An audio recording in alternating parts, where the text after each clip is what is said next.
Well, I'm Shawn Smith. I'm the new director of the School of Music and director of bands as well here at BYU. And in my 5th year at BYU and having a great time, learning the ropes of being director and keeping up with all my great students as well. Nice, bravo. You're performing a concert on October 10th called War of Peace. I'm curious behind both the dramatic title and also the thematic impressions that you're hoping to make on the students. Yeah, well, I think that music is, there's a lot of power in music, and that we often turn to music when things are very bad, war, or when things are very peaceful, and that it kind of expresses who we are as human beings. And so I think the theme of war and peace works really nicely for a musical, sort of for a concert or any kind of an artistic venture. And so my idea was there's a couple pieces that I've been wanting to do with the Wind Symphony for a while. One is Music for Prague, 1968. By Karel Husa, right? Right. He's a Czech composer, and it's one of their cornerstone works for wind band, and a wonderful piece of music. Very modern, a very unique compositional language, but very powerful at the same time. Mm-hmm. And so I really wanted to do that piece, and so I was trying to figure out, what kind of a theme might go along. Of course, that piece is all about the Soviet invasion of Prague, mm-hmm. In 1968. And Husa was living in New York City at the time, but he still had family in Prague when this was happening. And so it's kind of like his outside-in perspective of just, I think, the fear and probably anger and just all the human emotions that go along with knowing that your family's in danger and that your homeland is under attack. So he's sitting safely in New York City, but still going through the mental turmoil of all that was involved with that. And so it's a powerful piece in that way, kind of the internal turmoil of seeing something externally that is. But also kind of being powerless in it.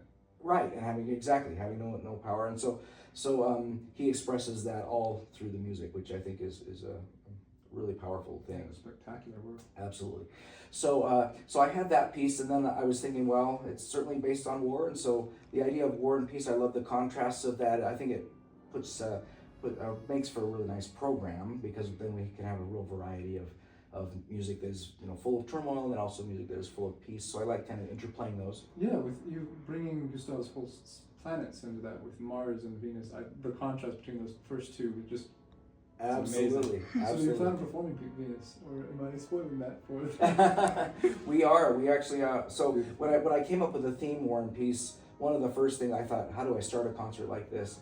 And the planets works perfectly, of course, because Mars, the bringer of war, is the first movement, and then Venus, the bringer of peace, mm-hmm. is the second movement. So I thought, what a great way to introduce the concept. And the music is so powerful as well, just incredible music. And so starting with Mars and then Venus, that introduces essentially the whole theme of the concert, the war and the peace. Absolutely. Absolutely. Yep. Yeah, and then after the planets, we're going to another kind of war, and that is Gustav Mahler's Mitternacht. Mm-hmm. It's not the music doesn't sound warlike like you would think. You have a question? No, I was more commenting. Diane Reich is performing as the soprano, right? Yeah, so our new dean, Diane Reich, is performing as soprano, and we had a rehearsal with her the other day, and she just sounds marvelous. It's going to be beautiful. Bravo. It's a beautiful art song by Gustav Mahler. It's called Mitternacht, which is at midnight, and it's really an internal war, an internal struggle against feeling hopeless, feeling perhaps depressed, seeing the darkness, and having trouble seeing the light.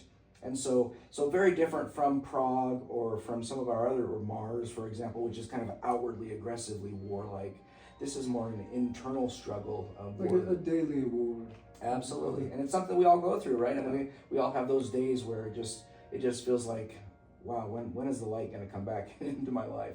And that's really what this is about. And then the final stanza of the art song is much more hopeful. You'll hear the music change into this hopeful energy, and it's I was joking with my students, it's kind of Mahler's version of Jesus Take the Wheel. So it's basically just handing your life over to God and saying, I don't know how this is all going to turn out. I don't know what to do from this moment, but I'm going to give my life to you, and by doing that, I have confidence that all will be well. And so there's a little bit of war and peace kind of all encapsulated in that one piece, which is which is pretty neat. Bravo. Yeah. I mean, it was I gave him a listen because I'm not going to walk into an interview without being prepared. Of it was course. a spectacularly diverse amount of work. So I'm very interested why, you now gave me a description of why you chose those songs. I'm curious to why you chose this theme as a whole.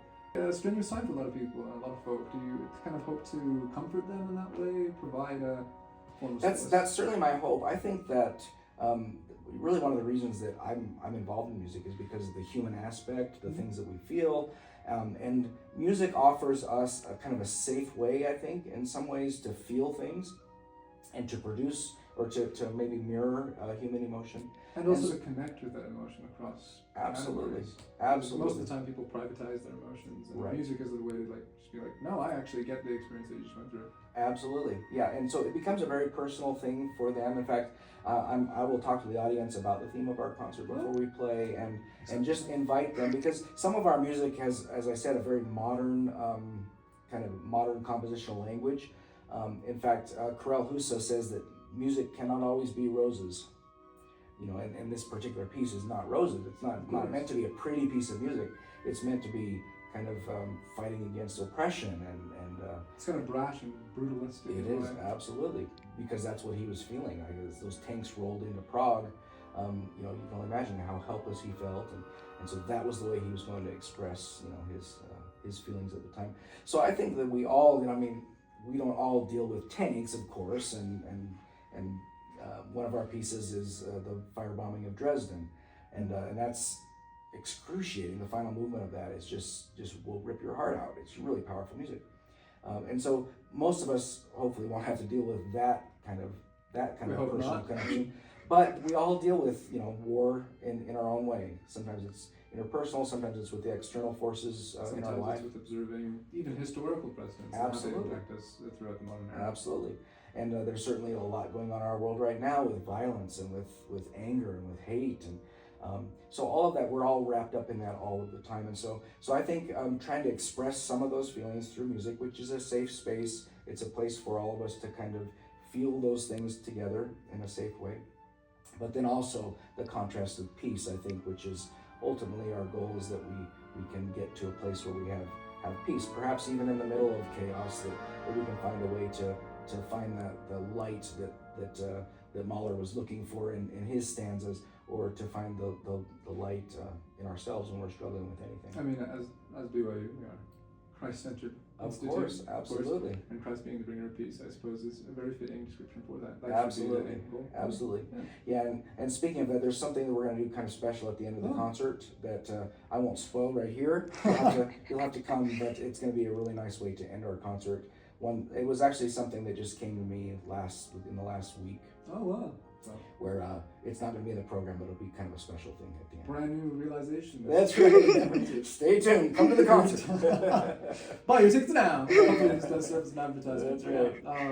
I'm just curious. You're kind of the creative director behind this in terms of the composition, the music, and performances, and who's going to perform. So how do you feel about the capabilities of the students going in? How do you feel about the position of the School of Music in this? And how do you feel about your own abilities in conducting this?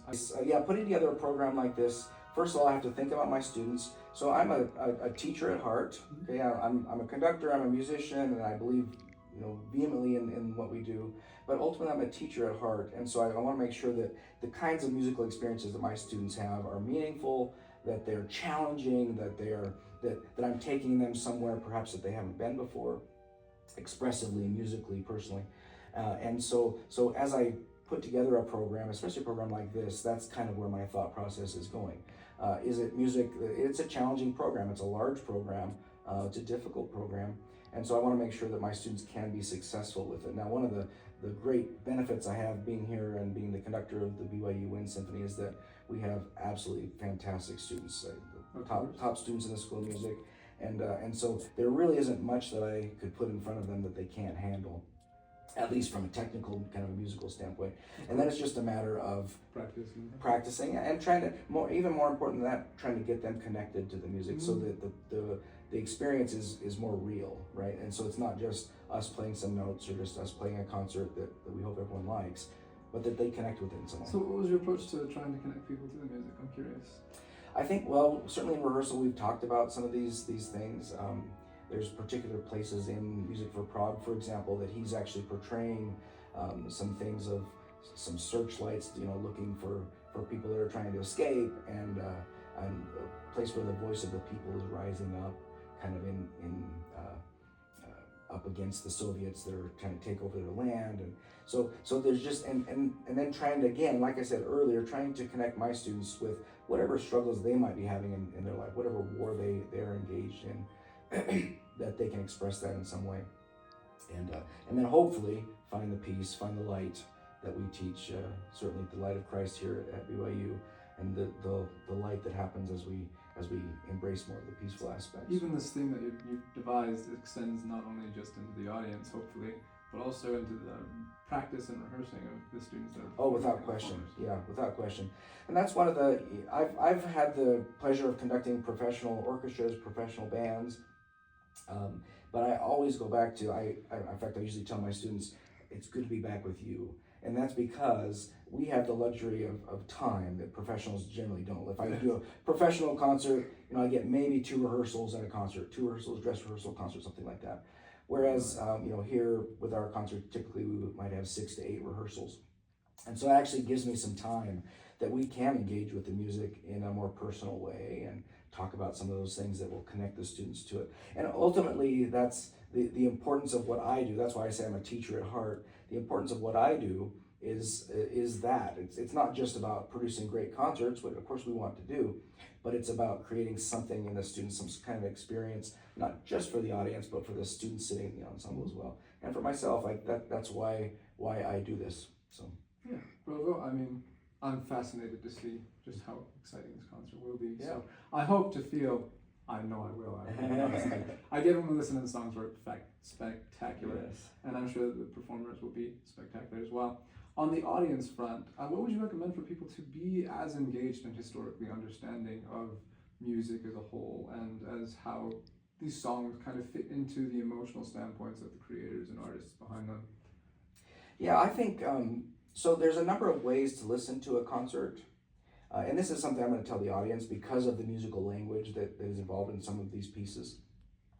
That I usually tell, especially if they're not particularly educated in music, like deeply, like if they've gone music school or something like that, that it's okay to just let the music kind of wash over you, and just try to connect with whatever might have been going on in that composer's mind as he or she were putting those notes on paper.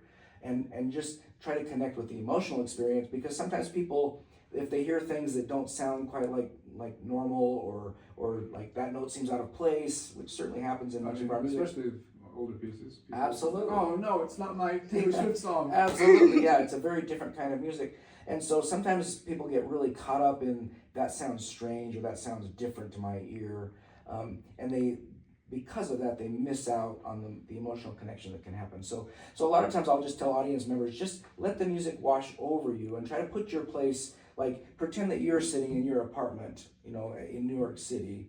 You just heard that your family is being invaded by the Soviets, or your beloved city, Prague, the beautiful city of Prague, has been invaded, taken over by foreign invaders. Your family lives there. Like, how would that feel to you? And then let this music kind of wash over you with that aesthetic, and I think that's when it can be really powerful. The experience can be really powerful. Setting yourself into just the creator's position. Really Absolutely. And then even better than that, perhaps if they approach it thinking of their own struggles with whatever. So then you can look at it kind of that way, or you can look at it in a more personal way as well. And just the stress and not knowing what to do and having unanswered questions or whatever people are dealing with in their own lives, that is also in this music. And I think that as they listen to it, as they let this music wash over them, they may find some things in it that will resonate with any sort of war or struggle that they're going through personally as well. Mm-hmm. Yeah. This might be a little weird question, but on the philosophic approach of art and artistry and how we engage and consume art, there's often an idea between the interpretation of art being someone's view of it and the kind of aligning yourself with the artist's message. What's your standpoint on music and the process of that, especially in just someone's private life when they're not really bothering with the academic study of music? Yeah, it is an interesting question. I think that I find my role as a conductor of ensembles is that I think of myself as a composer's advocate. So music is one of the few creative arts that takes a collaboration like that, where a composer writes something usually in the privacy of their own home or in solitude, and then gives it to me or to our ensemble, and then we bring it to life, we create it. And so there is a collaboration that takes place there. And so certainly in my mind as a conductor, I'm trying to think, what is this composer trying to get across? What is the purpose of this music? How can we connect with this music in a way that is perhaps similar? It doesn't have to be exactly the same as the creator of the music, but in some ways is similar to what they were feeling or what they were trying to express. So I do feel a real responsibility to the creator of the music. We are the recreators of the music. Directors in a way. And directors in a way, yeah. Yeah, and maybe recreator is not the right word either. I think it is, we're both creators, because particularly sometimes I'll do a piece that has never been performed before. And so a composer writes a brand new piece, gives it to us. And so in that sense, we're really both creators together in a way, kind of the mother and father of a musical work is how I think of it sometimes. And so I think there is a real responsibility on our part as conductor musicians to represent as best as we can what the composer was trying to get across. I also think there needs to be, with the composer, some understanding that we are also feeling human beings as musicians, and that there may be some things that we might bring out in the music that maybe wasn't exactly what the composer was thinking. So again, I do feel like there is a collaborative aspect to what we do, and we both have to be kind of understanding of each other as we bring that work to life. There's been times that I've done a brand new piece of music, and there might be a place where I feel like it just needs to relax a little bit in terms of tempo, or maybe bringing out a musical line that the composer didn't really intend or didn't write in the score that way.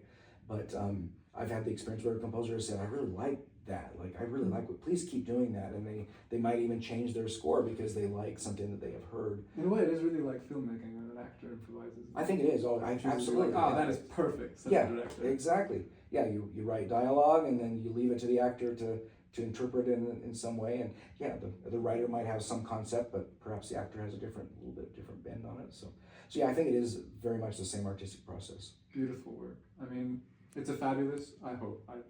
I'll say that a lot. But I know it will be a spectacular performance, so I'm excited to see it. I'm curious to know what other projects are coming up that are exciting, that will be up on the news, hopefully. Yeah. Well, we have this academic year, we've got a bunch of things going on. Our next concert is actually our Veterans Day concert. I started that about 3 years ago, my second year here at BYU. And we have a full choir coming to join us for that. It's a great celebration of our nation's veterans, and just a fun concert, patriotic concert, along with some fun music that's enjoyable. So we have that. The Wind Symphony will be traveling to Wyoming in December to do a Christmas show. There's a fine arts series there that have requested that we come and do a concert there. So we'll be traveling to Wyoming to do that, which will be a whole lot of fun.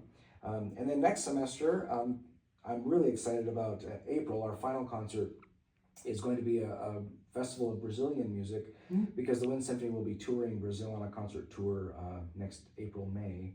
And so I wanted to do something Brazil. So we have a guest conductor coming from Brazil who will conduct some. It'll be a collaborative effort with the BYU Philharmonic and the BYU Wind Symphony on Friday, and the Philharmonic on Saturday. So we'll have some Brazilian music, and I'm really looking forward to that. It's going to be an exciting time. Come to the concert.